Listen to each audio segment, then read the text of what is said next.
Right, welcome to another video. Back again, squamata, Tanuki style.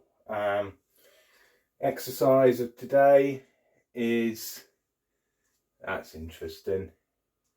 Exercise of today, that is amazing, is to de-wire this.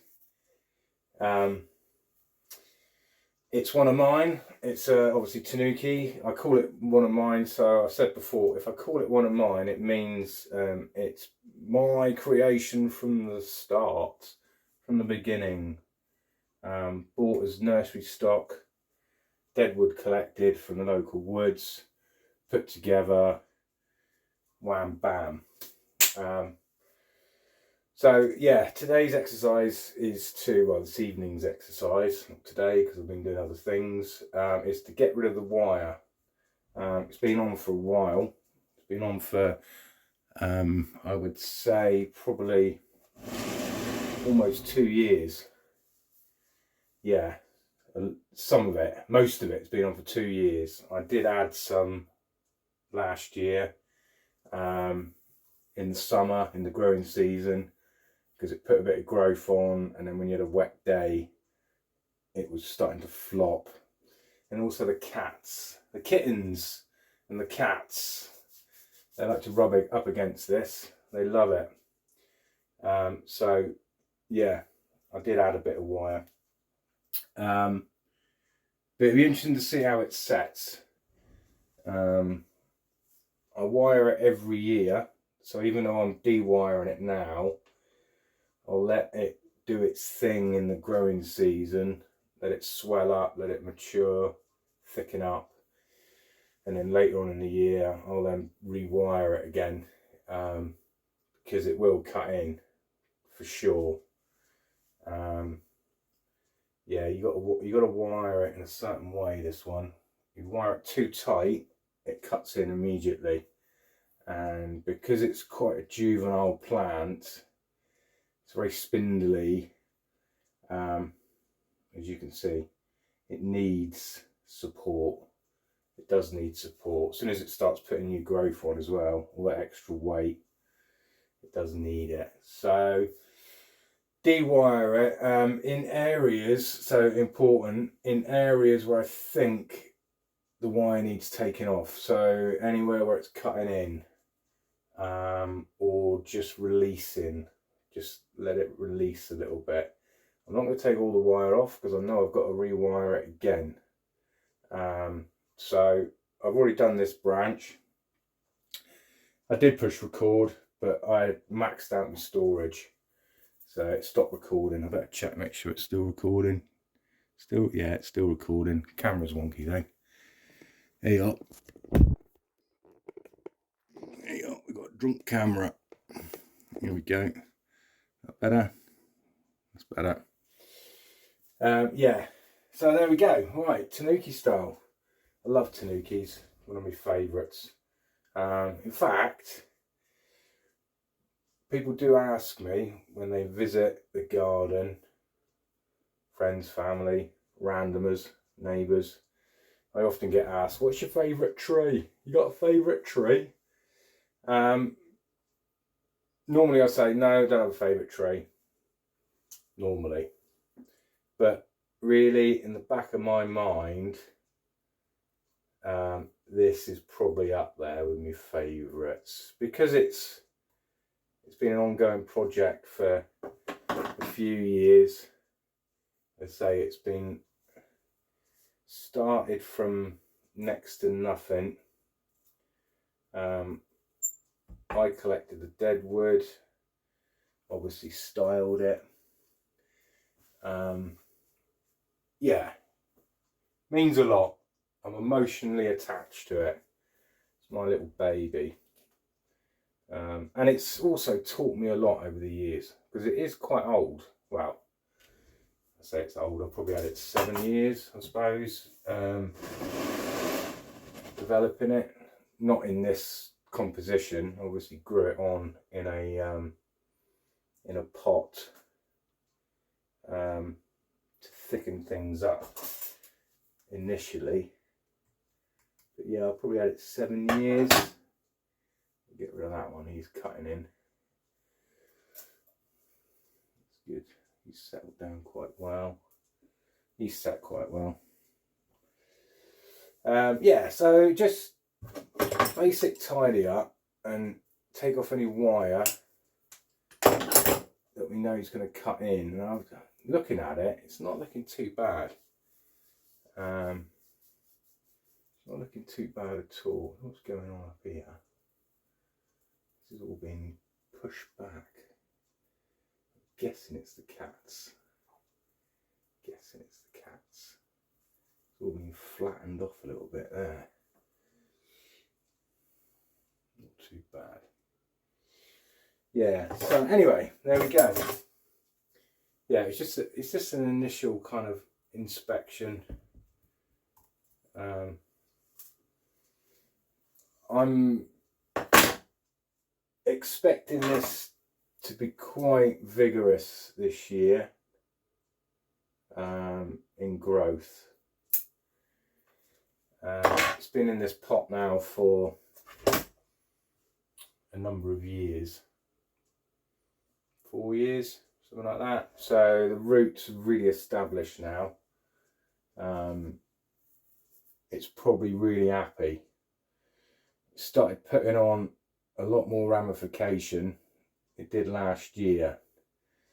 And obviously I'm going to go around and pinch certain things, and I know that it will encourage more growth, and I think it's at its optimum now to start really pushing out new growth.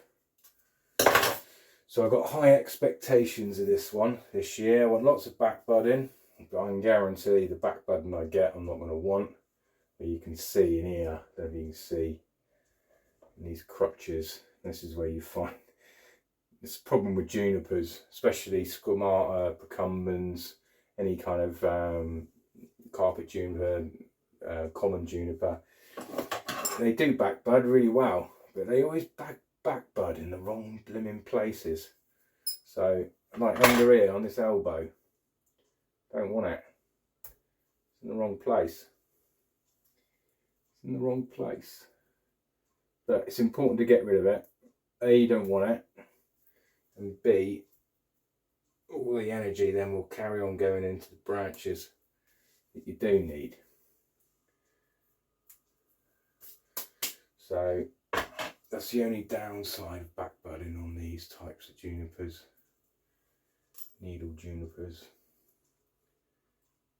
But you just got to keep an eye on it. It's like up here in this part of the apex, right in the crutch, is we're getting back budding. But just nip them out. Up here is pretty good.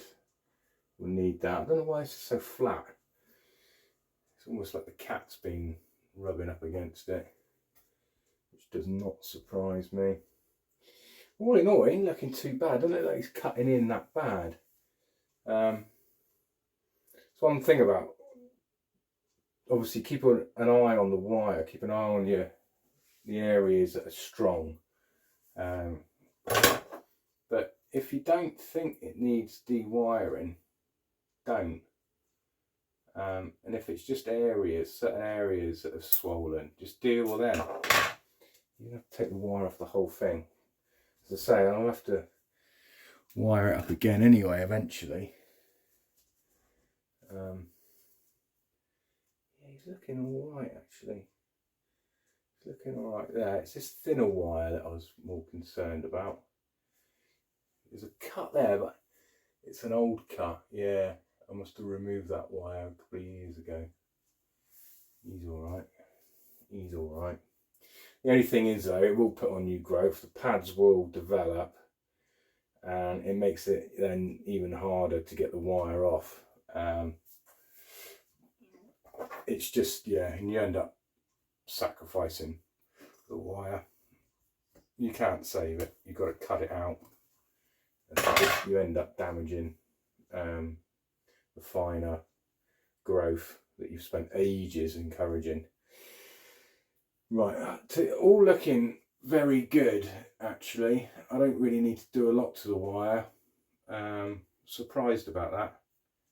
Surprised and chuffed. It saves me a lot of time. You can imagine it does take a while to wire this. This one here I don't mind leaving. I think this one needs to naturally flop anyway. Also it just gives it a little bit more space. It's looking a bit sparse. It needs a bit more growth on it. It's got loads of back budding around this area. Again, not necessarily in the right places, but on the ends I don't mind multiple growth. It adds substance to the pad. It's not as though you're relying on divisions for future branching at this stage, so I'm quite happy to leave that. I did notice, I'm stood in loads of crap here. I did notice when I first started videoing, and I went, ooh, that's interesting. So, little story about this tree. A bee bored into this, a lawn bee, or a miner bee, mining bee. I looked it up, talked about it before on another video. It's a bee that burrows into the ground. They're called lawn bees, nicknamed lawn bees, because very often you find them burrowing into lawns. Yeah, so one started burrowing into this, making a little nest, and I thought I got rid of him. Well, something's in there. Something is in there. I'll bring the camera a bit closer. It looks like an arse. Let's zoom in. Let's have a look. There's an arse of something sticking out of there. Look at that. Something's in there. A larvae or something. See that? Nobody's moving. I don't want to disturb it because whatever it is. Is it a larvae? I don't know. I don't know. Interesting though. Can't get a good zoom on it. Don't know what it is. It could be the nest of the bee. Could have created a little door. It's very smooth. It can't be a berry or anything because there's no. Well, it's not a berry. Definitely not a berry. It's not a fruit or anything that's fallen in there. It's definitely somebody's house that's been formed inside that hole. So yeah, in here somewhere there's a bee or something living. So I never got rid of him. Oh well. Be interesting to see what happens in the spring. Best not leave it indoors tonight. He'll probably think it's spring and come out and start flying around the kitchen wondering what the hell's going on. So yeah, there we go.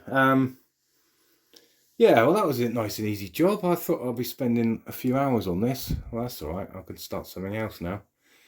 So yeah, there's the old Tanuki.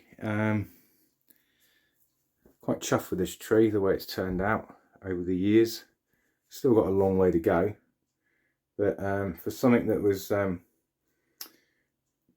pence really, wow, £6. I think I paid £6.50 for the actual plant, if I remember rightly. Yeah, love it. I love it. I love bonsais like this. Right, love you and leave you guys. I'm going to start something else. Sorry it was such a short video. I thought there was more to do. Look after yourselves.